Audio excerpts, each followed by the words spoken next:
Well, we have some do's and don'ts when it comes to integration. You got to be careful about creating your own theorems by mistake, okay? Because chances are they're by mistake.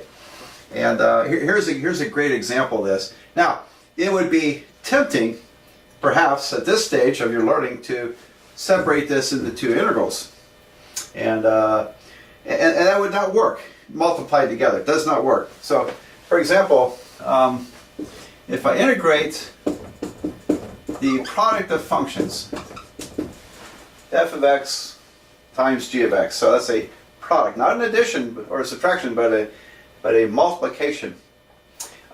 This does not equal to the integral of f of x dx times the integral of g of x dx. Okay, that's very easy to prove with a counterexample. For example, if we integrated this, and multiplied together, we're not going to get the answer we're supposed to get. That you'll see. So anyway, so whatever you do, don't fall for this trap. Okay, you cannot break up a multiplication into a multiplication of integrals. Does not work. Does not work. And for a similar reason, you can't factor out. You know, for example, if you had the xf of x, suppose you could factor x out of a function. All right. Well, that's not equal to x times the integral of f of x. You can't factor out variables. Okay. Never factor a variable outside of an integral. Never break up a multiplication or division. Same with division. Never break up a multiplication or division of integrals into a multiplication or division of integrals, of functions into that. Yeah, you know what I'm talking about. Okay, so big mistakes, and thankfully not too many people fall for those. But in early going, you could fall for this if you're not really paying attention and you know, writing this down and getting it. All right, so now what do we do? All right, so let's look at this, and well. It's the easiest way to do this. It might be another way, but we're not ready for that yet. The easiest by far way to do this is just go ahead and multiply those. Go ahead and multiply those out. So if I multiply, I've got 6x squared plus 8x minus 3x minus 4 parentheses dx. Okay. And so I just went ahead and did algebra. And let's go ahead and collect the terms up. I have 6x squared plus 5x minus 4 dx. There we go. So now I can integrate. And by the way, you're going to see that I'm meticulous about using parentheses properly. You know, it's very tempting to leave these parentheses off. And which is just lazy writing, okay? Lazy thinking, lazy writing, because you know, the order of operations says that I'm only have negative 4 dx. What about this?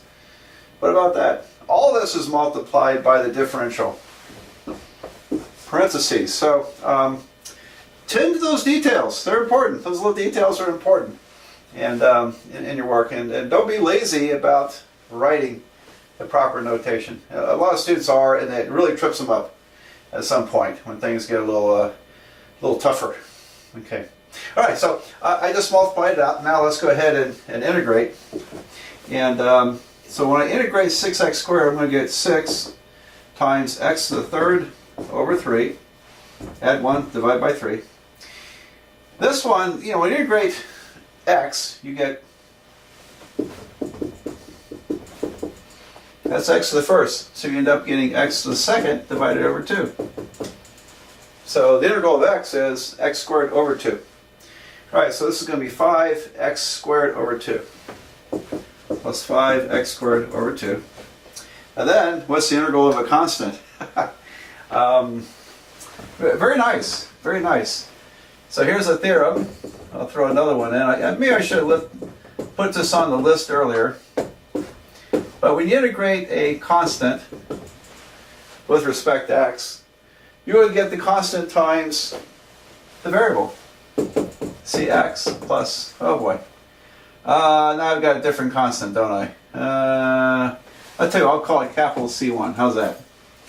I could call it anything, but we like to use big C for the constant and in indefinite integration. But anyway, it's the antiderivative is the constant times the variable. So this is going to be minus 4x. And if you're still not convinced, this derivative is negative 4. That's why. That derivative is negative 4. And what am I missing? I need, well, for one thing, I need to simplify the fraction. But I'm missing the plus constant. Okay. So let's simplify this fraction. Don't leave those unsimplified. That's not very polite in math company. 6/3 is 2. So this is 2x to the third plus 5x squared over 2 minus 4x plus a constant. And there you have it. There you have that. So, all right. Well, there really is no other way to do this. Is there a way to do it? Maybe there is a way in calculus too, but it would be too much trouble. Just multiply it out, then integrate, and go from there. All right, I'll erase this, and I'll give you another interesting example. Here we have the integral of 3x minus 7, parentheses to the second power, with respect to x. Okay, well, there actually is a nice technique for this, for integration, and you'll learn it pretty soon, okay? It's called the substitution method. And, but it really takes care of the chain rule side of things when it comes to antiderivatives. But we're not ready for that yet. So I'm going to square that out, and so when I square out this, what do you get? Well, you get 9x squared minus 42x plus 49 dx. All right, so now let me remind you that you might not be very skillful. Some of you may not be quite so skillful at squaring polynomials. 3x minus 7 squared is 3x minus 7 times 3x minus 7, isn't it? All right, so when you multiply that out, you FOIL it, we get 9x squared minus 21x minus 21x again, and then plus 49. And so you get two middle terms when you square this, and they combine to give you 9x squared minus 42x plus 49. All right, so yeah, I can do these in my head. Can you do them in your head reliably? I don't know. So just to be sure, it's not a bad idea to write it out, FOIL it out, multiply it out. The mistake that I see in lower algebras, and I still see it in calculus, where people are lazy thinkers about this, they'll just square each term. They'll get 9x squared plus 49. And that does not ever work, okay? You don't distribute the exponent through parentheses and just get that. Because as you can see, there are middle terms involved. So don't fall for that trap, okay? So mathematically that would be embarrassing, wouldn't it? Okay. So that's why I got 9x squared minus 42x plus 49. Okay, now we can integrate this thing. And let's see, we're going to get, all right, so it's 9, okay, x to the third over 3. Are you getting good at that?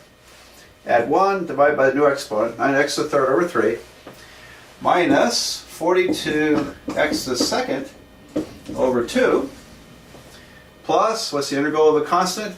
Integral of 49 is 49x. And then we'll have a plus c in this. This too can be simplified because you can reduce those fractions. So always reduce your fractions when it's possible. This would be 3x to the third minus 21x squared plus 49x plus c. All right, so there's our answer. Now, something like to call attention to. When you integrate a polynomial that's second degree, you get a third degree polynomial. Yeah. Now, if I took this derivative, I would get 18x minus 42. I would get a first degree polynomial. So when you take a derivative, your degree drops by 1. When you integrate, your degree increases by 1. Okay, kind of how that works. And it's, if you delve into the the details of those derivatives and integrals, you'll see why that's always true. And so kind of interesting there. All right, so I hope you got that one. Now, if this was to the 83rd power, that's something ridiculous. 3x minus 7 to the 83rd power. What would that look like? Well, I have to multiply 83 of these polynomials together. And I'm not going to do that. So there is, fortunately, there is a shortcut to integrating larger powers of polynomials, we'll say. There are shortcuts to this, and but we're not ready for them yet. I'll introduce them pretty soon. Okay, let me cook up one more diabolical problem here that we can pick apart and do. Well, I've made up kind of a bad one here.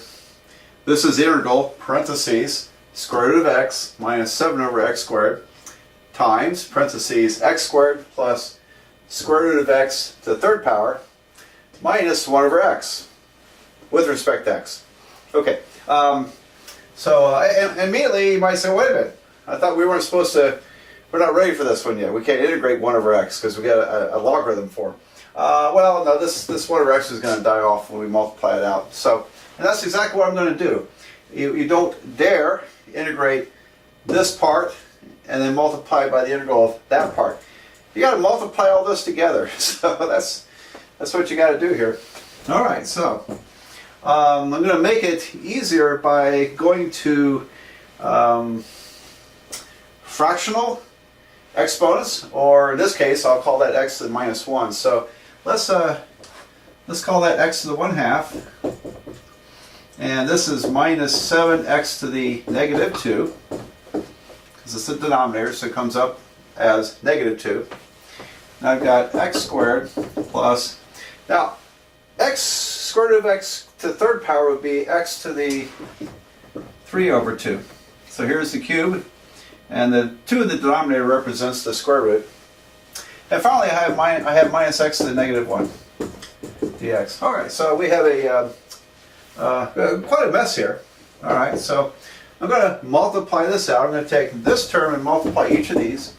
And remember, when we multiply polynomial terms, we add exponents. So 1/2 plus 2 is 5/2. So I'm going to keep it in improper fraction form. 1/2 plus 2 is 2.5, but you don't want to write 2.5 here. I need it in 5/2 form. 1/2 plus 3/2 is 4/2. That's 2, so x squared. And then minus, so here I've got 1/2 minus 1 is minus 1/2. X to the minus 1/2. So I took this term, multiplied each of these. This is partly an algebra type review, incidentally, in case you haven't noticed. Alright, now when I multiply here, these are going to cancel because minus 2 and 2 is 0, so I have 7x to 0, which is just going to be minus 7. That's the constant. And now I've got minus 7, and then I've got, let's see, x to the, x to minus 2 plus 3/2. This is minus, oops, sorry. Okay, you're probably wondering how you make it get excited about this stuff. Well, I think it's just wonderful stuff. Okay, so minus 2 plus 3/2 is minus 4/2 plus 3/2. In case you're a little rusty at thinking in terms of fractions, that's going to give you minus 1/2, isn't it? So this product is minus 7x to the minus 1/2. Great. And then over here I've got minus 7 times a negative. It's going to be a positive 7. And then minus 2 plus minus 1 is minus 3. Minus 7x to the negative 3. Everything's in parentheses, dx. Alright, so there it is. What a mess. But what other choice do we have? We need to multiply all that stuff out. Okay, so here we go. Integrate each one of these. So this is going to be x to the 7/2 over 7/2. And then plus x to the third over 3 minus x to the 1/2 over 1/2. All right, so add 1 to 5/2, I get 7/2. 2 plus 1 is 3. Add 1 to negative 1/2, you get positive 1/2. Divide by positive 1/2. Integral 7, or minus 7, is minus 7x. And then minus 7. I just realized that I could have combined these terms together. That would have been an improvement. For some reason I didn't think I could combine anything, but I overlooked it. Those two could have been combined. Well, we'll combine them down here. How's that? So I got minus 7 x to the 1/2 over 1/2. Okay. And then finally it's plus 7 x to the, add 1 to negative 3, you get minus 2. Minus 2 over negative 2 plus a constant. Okay, so that's a mess. That's a mess. And let's look at these two terms here. We said they combine. All right, so I have a minus 1 and a minus 7 is minus 8. So that part is minus 8 x to the 1/2 over 1/2. Okay. Again, I got minus 1 and minus 7 is minus 8 of this term, x to the 1/2 over 1/2. And all right, so I'm going to erase this and finish simplifying that. Here we go. Okay, so you're dividing by 7/2. Invert and multiply. It becomes 2 7s.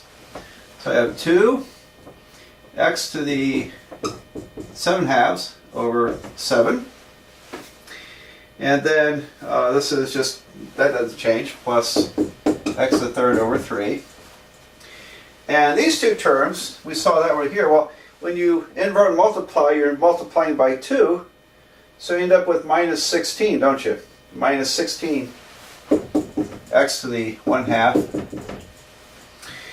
All right, so that took care of the first two terms and the third and fifth terms. I also have minus 7x. And then this will be, let's call this a minus 7/2. 7/2. Okay, here's another thing.